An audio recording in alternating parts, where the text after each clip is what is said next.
Welcome to the 168th episode of the Reading and Writing Podcast. I'm your host, Jeff Rutherford. Stay tuned for my interview with Elle Cosimano, author of the young adult thriller novel, Nearly Gone. Stay tuned for the interview. The Reading and Writing Podcast is sponsored by the book-loving nerds at Riffle. Riffle is an online book community that connects readers with authors and books that they'll love. Readers use Riffle to find the next book that they want to read, and authors use Riffle to make their books stand out and drive sales. Join the Riffle community today at rifflebooks.com. That's rifflebooks.com, and look for the link in the show notes as well. Welcome back to the Reading and Writing Podcast. My guest today is Elle Cosimano, author of the young adult thriller novel, Nearly Gone. Elle, welcome to the podcast. Thanks so much. It's good to be here. Great. Well, if someone listening hasn't heard about Nearly Gone yet, how would you describe your new novel? Nearly Gone is a thriller, but at its heart, it really is a fantastic whodunit. It's a mystery, and it's got a very fast pace, a very dynamic feel with a strong heroine and an attractive love interest, and a lot of red herrings to keep things exciting. Great. Well, do you remember what sparked the initial idea for writing Nearly Gone? Yeah, Nearly Gone is about a math and science whiz. She's 17 years old. She's in high school. She's competing for a chemistry scholarship. And she realizes that she's the only student able to decipher complex clues that are being posted in the personal classifieds by a serial killer who's systematically getting rid of her classmates. And Nearly's character is really obsessed with the personal classifieds. And that first image was really the one that inspired her character, which then inspired the story. And I was working at the time, and I was working in a very busy real estate office, and there was a receptionist who worked at the front desk who was fascinated with the missed connections section of the personals. And she spent her lunch hour every day combing through those ads. And at the time, and she laughed just like we do. And at the time, I realized she was going through a very messy, painful divorce. And she was a single mother with 2 children. And it occurred to me one day that she seemed, on the outside, while she seemed to make fun of these ads, I think inside she was just deeply lonely. And it struck me that maybe there was a part of her that was combing these ads with the hope that maybe one of those ads one day might be written for her. And that was the image that stuck with me. And that was the image that I had when I created Nearly's character. And then, of course, the thriller element of the clues being left in the missed connections came from there as well. Gotcha. That's kind of a poignant memory. It is. So is Nearly Gone, was that the first novel that you had written? Yes, Nearly Gone is not only my debut novel, but it's also the first novel I'd ever written. And what was your writing path before that? Had you written short stories, or what prompted you to start writing fiction? I had not had a writing path up until that point, actually. For the 14 years prior to writing Nearly Gone, I had been in real estate and sales management. And I was, very engrossed in my career and starting a family. And I don't think I had written a creative word since sometime in late high school or early college. And I remember being very passionate about it at the time, but life sort of got away from me, as it does. And I think I hit a point where I realized almost, tragically late in the game that I had veered off a path that I was passionate about. And it was actually my mom who said to me, she said, "You should take some time off work and write a book." And at the time, I told her she was crazy, that, you can't put your life on hold to do something creative. I mean, that would be a pipe dream. It would be so selfish of me. And she convinced me to do it. And Nearly Gone was the product of that experiment. And I had so much fun, just so much fun writing that story. And it occurred to me that maybe there was a chance to turn my life around and put it back on track. And that's what I committed to do. That's great. Well, was it a conscious decision on your part when you were writing Nearly Gone to write a young adult novel, or did you just start working on the novel and realize it was taking the shape of a young adult novel? That's a fantastic question. It's probably a little bit of both. When I first started writing the story, Nearly was an adult, and I had seen this as being an adult story. And it just wasn't coming together. The voice wasn't coming together. The character wasn't coming together. And I kind of attributed all that to my frustration with starting something new and doing something I'd never done before. But as I was writing, I started doing a lot of research on writing toward publication. Just trying to anticipate what might happen if I were to finish this book. Where would I then go with it? And what I found is that the young adult community was the most generous, the most passionate, the most fun, and the most informative on when I was doing this research online. And I think I fell in love with the young adult community of writers and agents and editors before I realized I was in love with young adult books myself. And that's when I really started reading and exploring, and it occurred to me that I could change this character and try again. And when I did, the voice came to me so suddenly and so clearly, and the story fell into place in a way that started to make sense to me. And it occurred to me that really what I should have been writing all along was young adult. And so I didn't really set out to write a young adult book, but that young adult community sort of found me. And when it did, it really kind of it created a light in kind of a dark space, and made it possible for me to see where I needed to go. Gotcha. And when you did finish Nearly Gone, what was the path to publication like for getting the book published?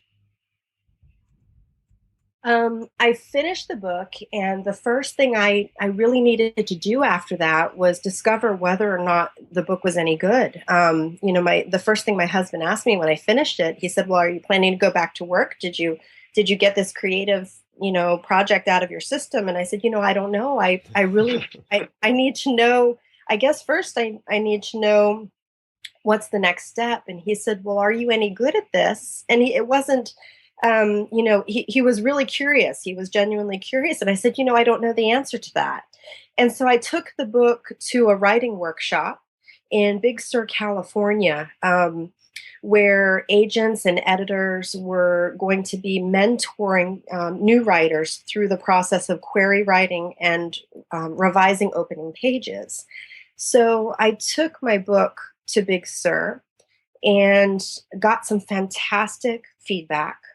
And a lot of the feedback I received was positive enough to convince me that this was a journey worth pursuing. It was something I needed to stick through. So when I came back, I revised the novel based on the feedback I received at the conference. And at that point, I started querying agents. I made a wish list of the ones that my pie in the sky agents, the ones that, I would dream about becoming a client and writing a book with.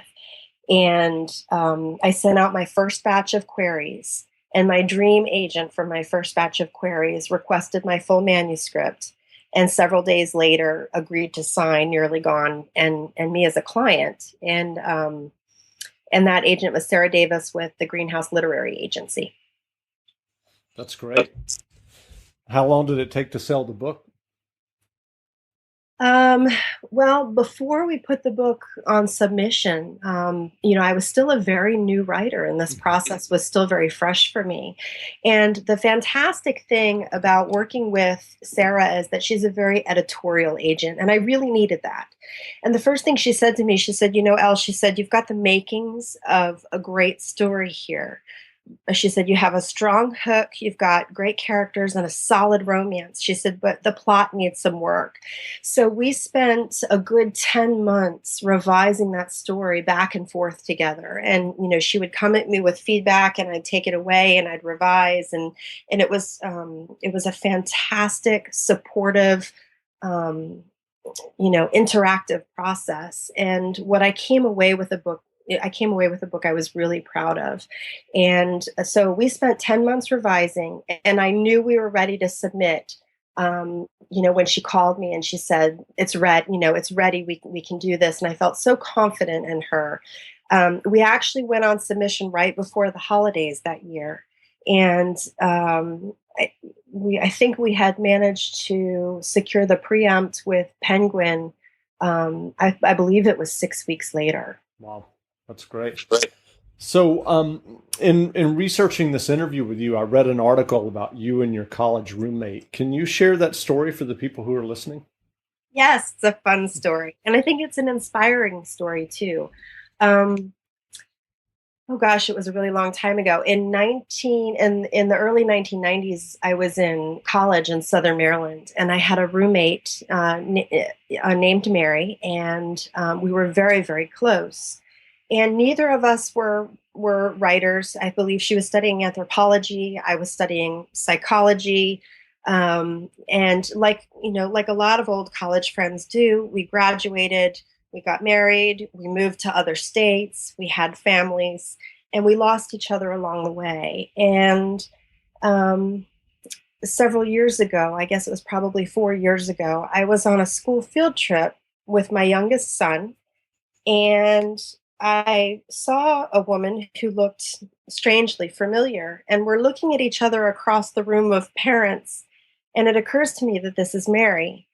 And her son and my son had been best friends in school for almost a year before we realized that we were living just a few minutes apart in a different state than where we went to college. And both of us were writing with goals of writing towards traditional publication. So we reunited, and our sons like to take full credit for this story. We reunited and we began writing together, not collaboratively, but just sharing space and supporting. We'd go away on writing retreats and spend hours and hours slaving away at our books.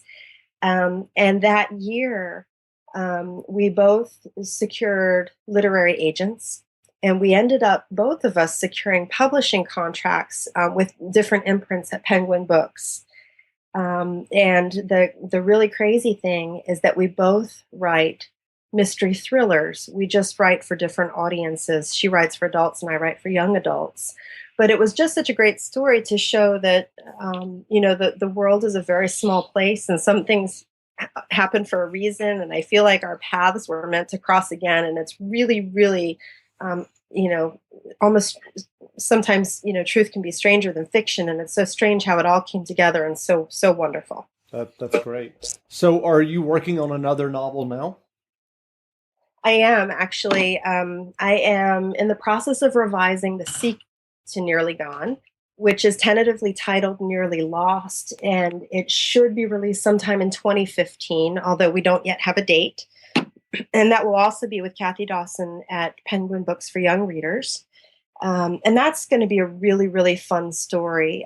We pick up where we left off in Nearly Gone, but there's going to be, instead of more classroom-based science, this one takes in the or veers more in the direction of forensic science.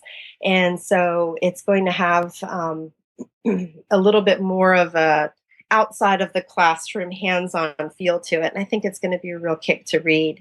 I'm also working on a standalone novel, a separate novel that's a new project. It's a little too early to talk about just yet, but I think it would appeal to readers, of the same audience, and I'm really excited about it. That's great. Well, what books or writers inspired you along the way and that you enjoy reading? There's so many, and I've always been a passionate reader. Um, and now that I'm kind of immersed in the young adult world, so many of my favorite books and my favorite authors are actually peers, and people and contemporaries. The earliest author that I remember really, really inspiring me within this genre was S.E. Hinton and the novel The Outsiders. Sure. And there I was have vivid memories of reading that as a kid. Oh, I love this story. I love these characters. They've lived inside me for so, so many years.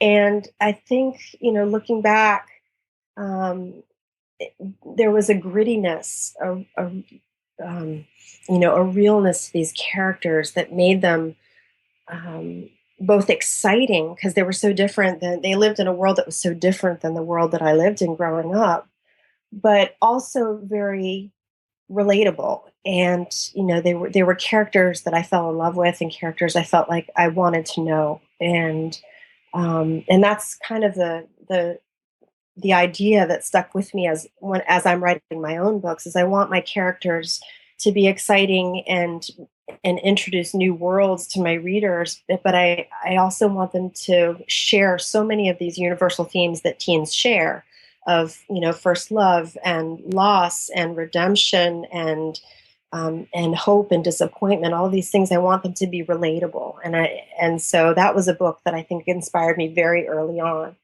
More recently, gosh, I've fallen in love with so many.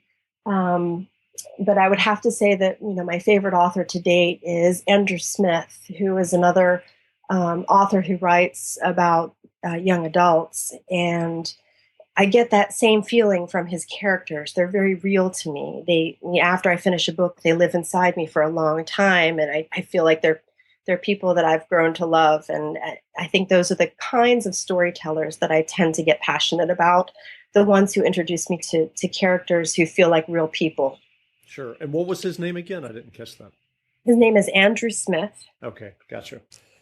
So, given your experience with writing and then revising for 10 months with your agent nearly gone, do you have advice, or would you have advice for someone who may be listening who is an aspiring writer and would like to, get their own novel published?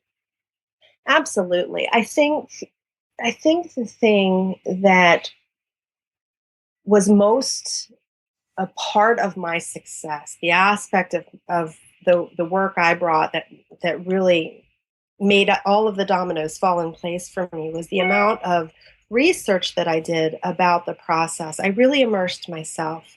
There's so much information out there for aspiring writers. There are critique groups available where you can get fantastic, honest feedback from other people who are working toward the same goals. There are fantastic blogs online with unlimited amounts of information about writing effective query letters and researching and filtering through lists of reputable agents, what questions to ask an agent if you are exploring the possibility of signing a contract with someone. All of this information is out there and it's all readily available. And I think more than most, I probably put a lot of time into studying the publishing industry, into immersing myself in the community. I joined a lot of organizations where I could meet other aspiring writers within my genre and my style of writing. I attended conferences, I attended workshops, and I made myself a part of the community that I wanted to be in. And I think that was really important for me getting started. I learned a lot, and I learned that it's a fantastic way to get other people to help lift you up into that community, is really just to jump in and be part of it. Great. That's great advice. Where can people find you online if they're listening to this and are interested in learning more about you and about Nearly Gone? Just about everywhere. I have a fantastic and very easy to find web presence right under my name. I have two websites. One is Cosimano.com, and that's my personal website and my blog. I also have nearlygonebooks.com, which is a website devoted to fans of Nearly Gone, with some really fun extras and reader guides for teachers and librarians and book clubs. And as far as interacting with me online, I have a Facebook page under Elle Cosimano.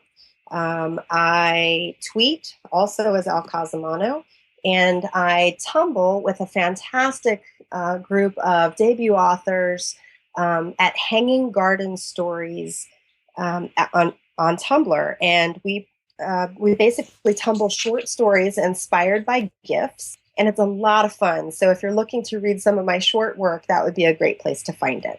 Great. And I will have links to all of that all of those web presence in the show notes when this goes up. Fantastic. As well, that people can find you. Great. Well, again, we've been speaking with Elle Cosimano, author of the new young adult thriller novel, Nearly Gone. Nearly Gone is available now in bookstores or as an ebook, so go grab a copy. And Elle, thanks for doing this interview. Thanks so much, Jeff. It was a lot of fun. Great. Right now, 1 in 7 people around the world needs a pair of glasses but can't get them.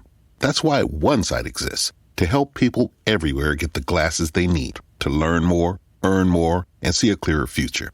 How can you support One Sight's mission in communities around the world? All it takes is a simple donation to improve someone's life by giving them clear vision. Donate today at onesight.org. That's ONESIGHT.org. Some coffee's fast, but not fresh. Some coffee's fresh, but only after a long wait. Speedway coffee is made fresh at the push of a button, hot or iced, so you can have fresh coffee your way, right away. Find a store near you at speedway.com/locations.